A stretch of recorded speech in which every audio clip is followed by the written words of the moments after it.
Autoportaal annab iga kuu välja statistikat enim müüdud kasutatud autode kohta, mida teile Motomelu saates siis ka tutvustame.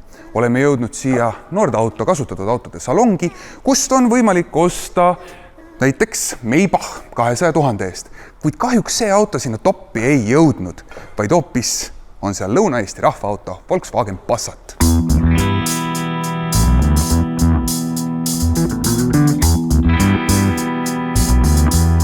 See konkreetne 8 aastat vana auto väga heas varustuses maksab ainult 16 000 eurot koos käibemaksuga. Vähe populaarsem mudel, diisel, üherattaveoline, selle võiks kätte saada oluliselt soodsamalt. Seega aastat, sõidumugavust ja varustustaset arvestades on Volkswagen Passat väga turvaline valik. Vigu on vähe, hoolduskulud pigem madalad.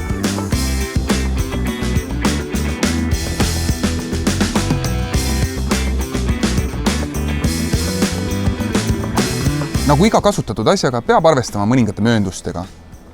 Volkswagenite ja üldse VA-grupi autode puhul kipub olema DSG automaatkast mõnevõrra nõrk. Ehk siis kindlasti tasub teha autoga proovisõitu ja vaadata seda, et käigud vahetaksid sujuvalt ja hooldused oleks tehtud korrapäraselt.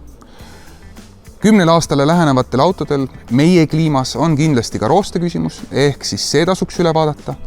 Ja kuidas nüüd võtta? Iga kulu, mis ei ole planeeritud, on kahjuks liiga suur, ehk siis ostes kasutatud auto, garantii on läbi, pane iga kuu natukene raha kõrvale ja kui midagi juhtub, on sul olemas see summa, et teha ära parandus.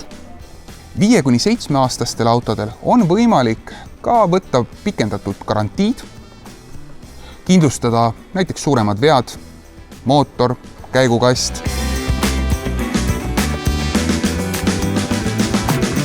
Volkswagen Passatil on kindlasti põhjus, mille pärast on ta kasutatud autode müügitopis. Kui oled nõus tegema mingisuguseid möönduseid, näiteks mugavuse arvelt, siis selles edetabelis on ka täiesti pommikindel valik Toyota.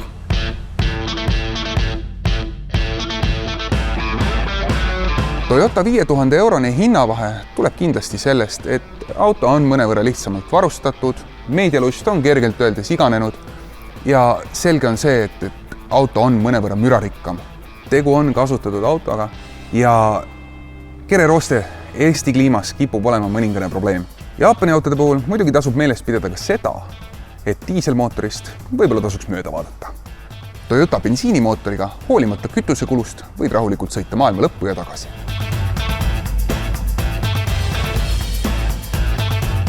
Septembris tehti 7153 sõiduauto omaniku vahetust, mis on oluliselt vähem kui eelmisel aastal, mil registreeriti 14 950 tehingut.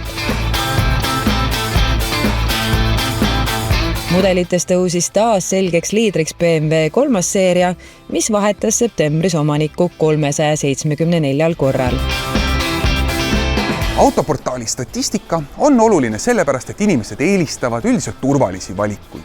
Milline see ülevaade täpselt on, mine vaata autoportaal.ee. Ja muide, seda Rubiconi ja Wranglerit ei ole enam võimalik uuena osta.